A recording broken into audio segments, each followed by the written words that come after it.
Hi friends, welcome back to our channel. നമുക്ക് കുനാഫ chicken ഉണ്ടാക്കാം, അതും എയർ ഫ്രയറിൽ ഉണ്ടാക്കാം. അതിനായിട്ട് ബോൺലെസ് ചിക്കന് നന്നായിട്ട് കഴുകി വൃത്തിയാക്കി എടുത്തിട്ടുണ്ട്. അതിനായിട്ട് നമുക്ക് ബട്ടർ മിൽക്ക് തയ്യാറാക്കണം. അരക്കപ്പ് പാലിലേക്ക് 1 ടീസ്പൂൺ വിനീഗറും ഉപ്പും മുളക് പൊടിയും 1 ടീസ്പൂണോളം ഒറിഗാനോ ഓപ്ഷണലാണ്, വേണമെങ്കിൽ മാത്രം ചേർത്ത് കൊടുക്കുക. അതിലേക്ക് 1 സ്പൂണോളം സോയാ സോസും കുരുമുളക് പൊടിയും ചേർത്തിട്ട് നന്നായിട്ടൊന്ന് മിക്സ് ചെയ്ത് കൊടുക്കുക. ഒരു അരമണിക്കൂറോളം ഫ്രിഡ്ജിലേക്ക് മാറ്റി വെക്കാം. ആ ഒരു ടൈം കൊണ്ട് നമുക്ക് കുനാഫഡോ കട്ട് ചെയ്തിട്ടൊന്നും എടുക്കണ്ട, ഇതുപോലെ വിടിയിച്ചിട്ടെടുക്കുക. ഒന്നൊന്നിനൊട്ടാതെ വിടിയിച്ചിട്ടെടുത്തതിന് ശേഷം ഒരു 20 ഗ്രാം ബട്ടർ നന്നായിട്ടൊന്ന് മെൽറ്റ് ചെയ്തിട്ട് ഇതിലേക്ക് ചേർത്ത് കൊടുക്കുക.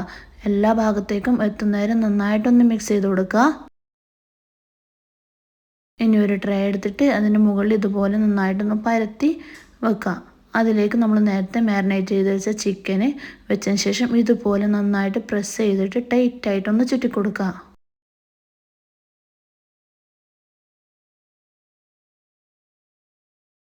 അപ്പോൾ ഇതുപോലെ എല്ലാം ഒന്ന് ചെയ്തെടുക്കുക. ആ ഒരു ടൈമിൽ തന്നെ നമുക്ക് എയർ ഫ്രയർ 200 ഡിഗ്രിയിൽ 3 മിനിറ്റ് ഒന്ന് പ്രീ ഹീറ്റ് ചെയ്തെടുക്കുക.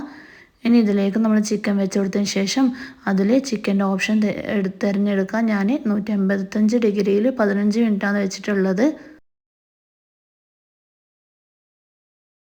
അപ്പോൾ നമ്മൾ ചിക്കൻ ഇതാ നന്നായിട്ടൊന്ന് കുക്ക് ചെയ്ത് കിട്ടിയിട്ടുണ്ട്. ഇതുപോലെ എയർ ഫ്രൈ റെസിപ്പി ഏതാണ് വേണ്ടതെന്ന് വെച്ചാൽ കമൻറ്റ് ചെയ്യുക. ഇതുപോലത്തെ വീഡിയോ ഇഷ്ടമാണെങ്കിൽ നിങ്ങൾ ലൈക്ക് ചെയ്യുക, ഷെയർ ചെയ്യുക, സബ്സ്ക്രൈബ് ചെയ്യുക. എൻ്റെ പ്രീവിയസ് വീഡിയോസൊക്കെ ഒന്ന് കണ്ട് സപ്പോർട്ട് ചെയ്യുക. Thanks for watching.